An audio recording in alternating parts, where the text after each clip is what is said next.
our military analyst, Sean Bell, joins us now. And Sean, just give us an overview of what's happened in Gaza in the last 48 hours.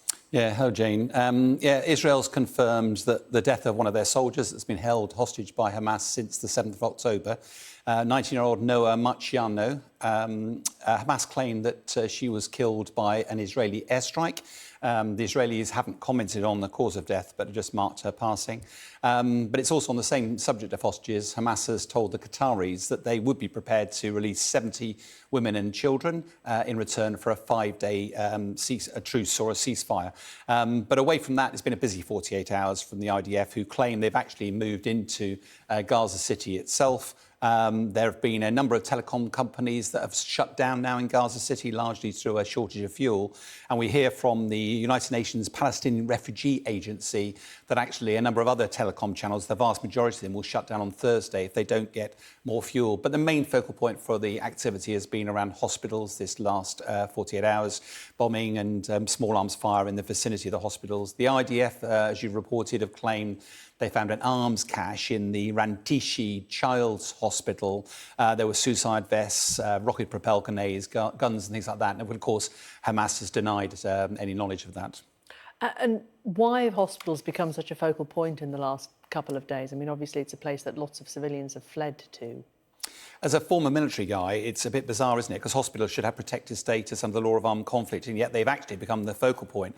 Part of the reason for that is Hamas is no match militarily for the IDF, and they have had literally decades to plan this. So what they're trying to do is drag the IDF into a sort of moral quagmire, because they will be enticing the IDF to attack these hospitals, whatever the truth, the matter on the ground. Now, Hamas clearly want to expose the inhumanity of the IDF, in their words, and therefore watch international support potentially reduce for the Israeli forces. Whereas, in contrast, what the Israelis are trying to do is demonstrate that Hamas are hiding in the tunnels underneath these hospitals and therefore undermine their authority and their legitimacy. The harsh reality is we don't know the truth of this. Both sides are playing the media war significantly. The people who suffer, though, are the sick and the wounded who are being treated in the hospital, and, of course, the brave staff who are compromising their own safety to maximise patient care on the ground. Of course, winkling out Hamas from these tunnels and removing them from the Gaza Strip is one thing, but what is the plan after the IDF has gone through all of Gaza City?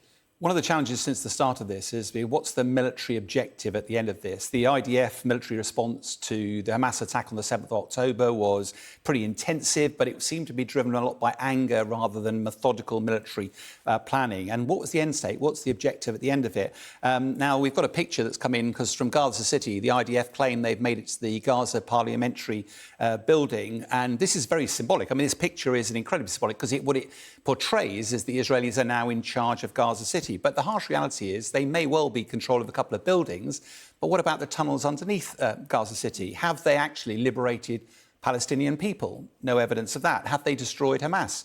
No evidence of that either. So actually what has been achieved, and if you look at the cost of it, the Hamas-controlled Gaza Health Authority is now claiming over 11,000 people have died as a result of this, the humanitarian situation, which we're reporting on regularly, and of course Hamas evidently are alive and well. So it's quite difficult to see what the next steps will be for Prime Minister Netanyahu and his military colleagues, because they seem to be getting dragged into a military quagmire now with no evident signs of what good will look like for the Israelis, and meanwhile mounting international concern about the humanitarian situation.